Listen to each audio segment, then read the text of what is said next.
Welcome back, y'all, to Good Game Reviews. Here to do another game prediction, and we are at Week 13. We have the New England Patriots going to face off against the Los Angeles Chargers. First of all, let me go ahead and get into the transactions first.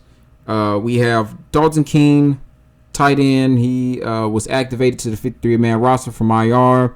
He's been injured for a little while. Looks like he's going to be able to suit up for this game. We don't know what that spells for Ryan Izzo, but we'll just have to see tomorrow. Dante Moncrief, wide receiver, signed from the practice squad to the 53-man roster. Same with Akeem Spence. He was also signed from the practice squad to the 53-man roster.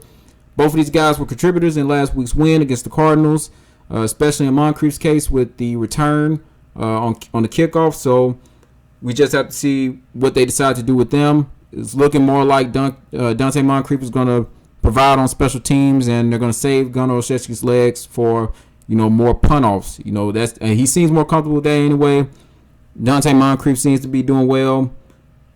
I guess that's the way it's going to go, but we just have to see for this next upcoming matchup. Rashaan Berry, tight end, defensive lineman, whatever you want to throw him in. It doesn't really matter, but he was activated to the 50-man roster from the practice squad. He hasn't really participated a lot this season, but he just, they've activated him. Let's see what role he plays in. Most likely it's going to be somewhere in special teams.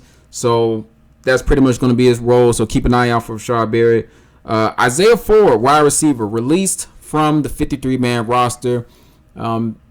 This is kind of, weird to hear, considering that this is the only player that they picked up during that, that trade deadline. And they made a trade for him. They gave a pickup for him, even though it was a late round pick. So we've heard from to the Miami Dolphins. Still not sure what they're going to decide to do with him.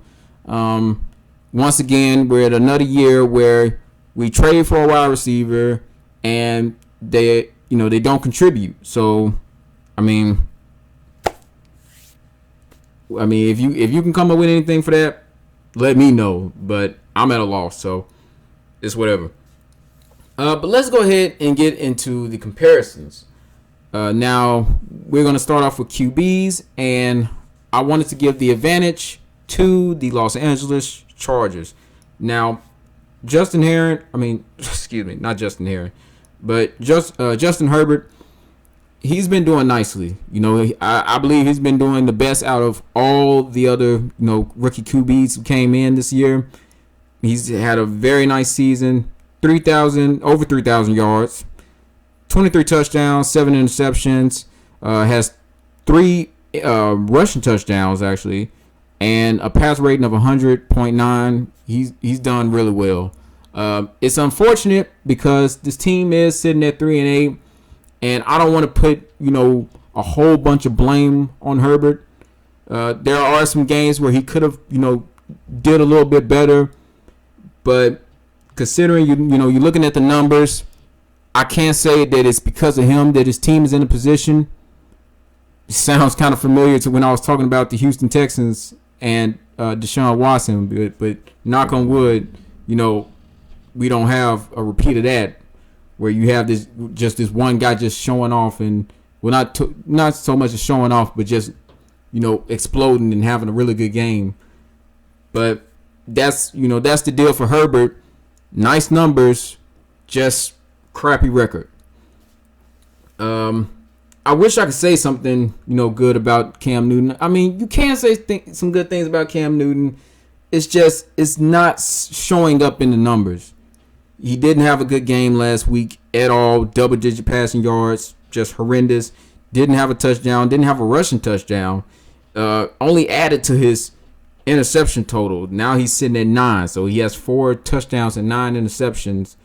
It just hasn't looked good. It's been times where it looked good, but you mix in all the other games, and it's kind of hard to just it's kind of hard to look at. Whether that has something to do with the passing options, I don't know. But Cam Newton has not shown us his best side so far. we still need to get. I'm waiting for that game. I know you know what I'm talking about, where it's just Cam Newton of old, explosive, running whenever he wants to, passing wherever he wants to. That's what I want to see. But so far, we have what we have, and that's about all you can really look towards. As far as the running backs, I decided to give the advantage to the New England Patriots. Now, this is kind of weird. You have Joshua Kelly, who's he's doing his thing. The Chargers, they got Austin Eckler. He looked pretty nice last week. He's averaging 4.6 on the ground. He's got a touchdown. He's got 292 yards. He's only played 5 games. He's only played in 5 games. So, I mean, not a lot to speak of from the season, but I mean, he's still Austin Eckler. He can be explosive at any time of the game. But with Damian Harris for the New England Patriots, he has been sort of a good surprise in all the surprises that the Patriots have seen. He's been one of the lone bright spots on this team. 561 rushing yards, 2 touchdowns, averages 70.1 yards per game. If they want to walk out of here with the W, they have to depend on Damian Harris to have a really good game. And against the Chargers run defense, which hasn't been particularly good this year, I feel that this is a game where that running attack has to come alive, and it has to come from Damian Harris. So nothing less than 20 carries. That's the route that they have to go. Nothing less than 20 carries if they want to walk out of here with a W. As far as wide receivers, I give the advantage to the Los Angeles Chargers. I don't think I have to go too much into that. Look, Patriots, they have some nice pieces. Jacoby Myers, he's nice. Damian Byrd, we like Damian Byrd. He's pretty much the best guy on the team, but we still need to find that guy, that true number one. That's something that they lack. There's something that they're lacking. That's something that they don't have as of right now. Maybe they can address it in the draft. Who knows? But they have to find that number one wide receiver. They don't have it. In contrast, the Chargers do have it with a guy like Keenan Allen. He's having a nice year, 815 yards. He has only 1 touchdown reception, but 53 first down. So he leads his team in first down. So anytime they're depending on him to, move the chains, that's who they're going to. They're going to Keenan Allen. So, yeah. As far as tight end, Hunter Henry, I don't think I have to pretty much say anything else, especially with what the Patriots, are dealing with. But Hunter Henry, 502 yards, 3 touchdowns. He's obviously going to be the best tight end you see on the field. At least looking at at the numbers that we're looking at right now. But Hunter Henry, that's another guy that they have to worry about as far as the offense goes. So keep your eyes on him. I think that's pretty much going to be the game plan as far as like who to take out on the offensive side of the ball for the Patriots. They're going to have to focus a lot on Keenan Allen and also, make sure to disrupt Hunter Henry on the line of scrimmage. So that's something that they're gonna be paying attention to as far as on the offensive side of the ball. O-line, I'm gonna give the advantage to the Patriots on this one. Now, not a lot of stats that I can really pull from, especially since Football Outsiders has decided to come after people's pockets now and don't want to provide free numbers for people to look at and analyze. But whatever. I'm going to go on sack total. So Cam Newton, 18 sacks. Herbert, 22 sacks. Patriots giving up the least amount of sacks, so I'm going to go with them. Also, the Patriots seem to run the ball a little bit better. They have one of the better rushing averages in the league. So you can also look at their ability to protect the passer and their ability to, run the ball. I guess, looking at all that, you can go with the Patriots O-line. But If there's anything that share it with me. But as far as looking at all of that, I decided to give it to the Patriots. Now, there's one key that you have to pay attention to as far as this game goes.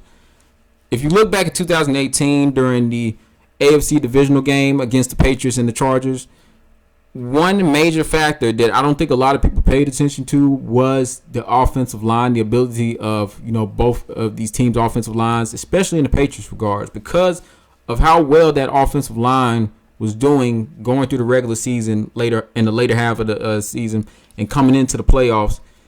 They were moving the ball well on the ground and pretty much enforcing their way. And I don't think a lot of people were paying attention to that. Now, you don't have the same names. You don't have Trent Brown on the left tackle side, and you don't have Marcus Cannon on the right tackle. But this is still a pretty, decent offensive line. Still a pretty good offensive line, if I do say so myself.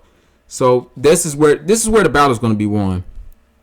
And a good challenge is provided for these new guys, and Michael Onwenu, who's more of a guard, but has played quite a bit on the right tackle spot, just as, as a necessity, because, they've depended on him a lot. He stepped up tremendously, and, now he's pretty much, he's secure in that right tackle position, doing very well.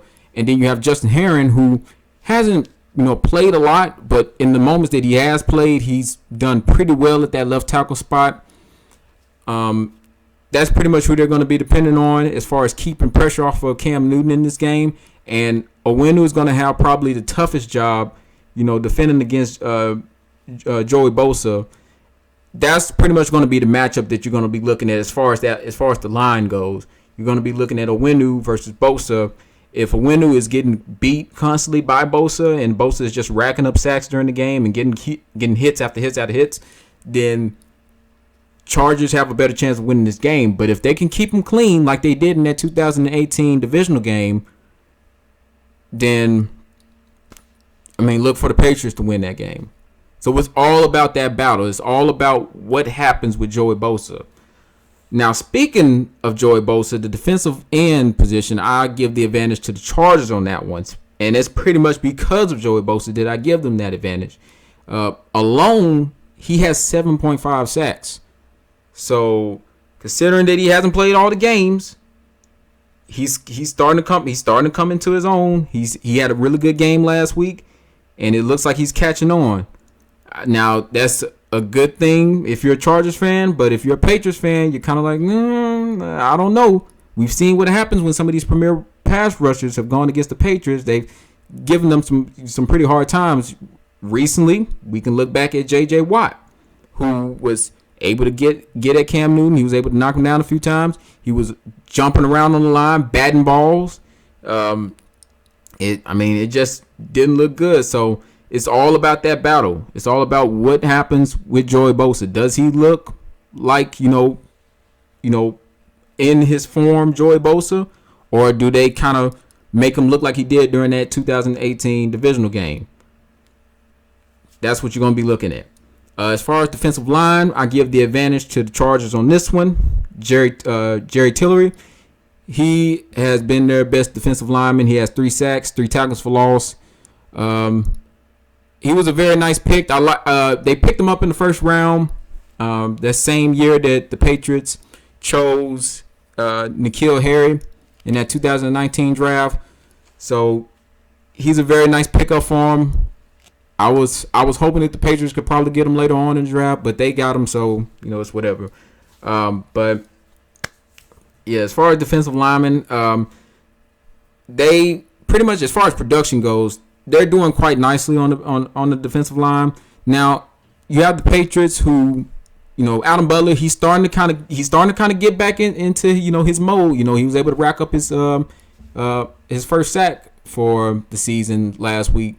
He was jumping around the line. He was batting balls down himself, moving all around that field. It's nice to see Adam Butler, finally kind of coming back into form. The defensive line as a whole has looked pretty good in these recent weeks compared to the earlier part of the season. So that's going to be something to look forward to. Lawrence Guy, he's doing his thing. Hopefully we can get Davis back in there. It's looking nice. It's looking nice. But I still want to give the advantage to the Los Angeles Chargers on this one. As far as linebacker goes, I also want to give the advantage to the Chargers. Kazir White, 68 total tackles. Kenneth Murray, 67. The Patriots, they still have a little bit of work to do as far as linebacker goes. We like what we've seen with Josh Uche. We like what we've seen with Terrace Hall. Juwan Bentley had a pretty nice game last week. But this young group of linebackers, we still have to see a little bit more before we can start giving them the advantage in some of these battles. A lot of these other linebacker cores are a lot more battle tested than this young Patriots linebacker core. So that's pretty much the reason why I'm going with the Los Angeles Chargers, as far as this, matchup comes. As far as the cornerbacks go, Patriots, you know how I feel about this cornerback room. Even though they haven't been doing the best this season, they're still an elite group. Stephon Gilmore looked very nice against Hopkins, DeAndre Hopkins. He looked pretty good against DeAndre Hopkins now. Limiting him to only about 30-some yards. Overall, DeAndre Hopkins only had 55 yards, but Stephon Gilmore wasn't, covering him the whole time. But when he was covering him, he limited the amount of yards he was able to get. He was only able to do out routes, only like small gains throughout the game. He didn't have a touchdown. So Gilmore's starting to look like he's coming up to speed.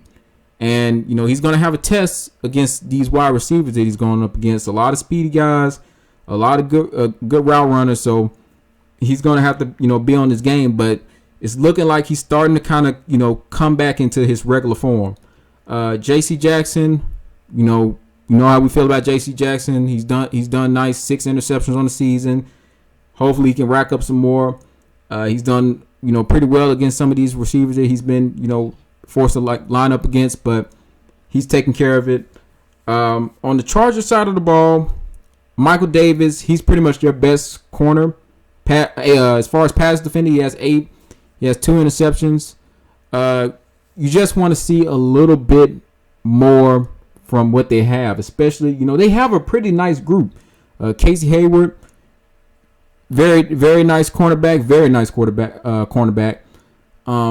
You just want to see a little bit more from that group. A lot of good names on both sides of the ball, on both teams. A lot of good names. Just been a little lackluster as far as what they've been able to get done in the secondary. These teams, they've been exposed, game after game, as far as letting these other wide receivers, catch these long passes and letting them just march down the field and score and all of that. It's been real disappointing to see, and you want to see these guys step up because they're capable of more. But as far as the advantage, I'm just going to give it to the Patriots. As far as the safeties go, Rashaan Jenkins on the Charger side, he's been really good.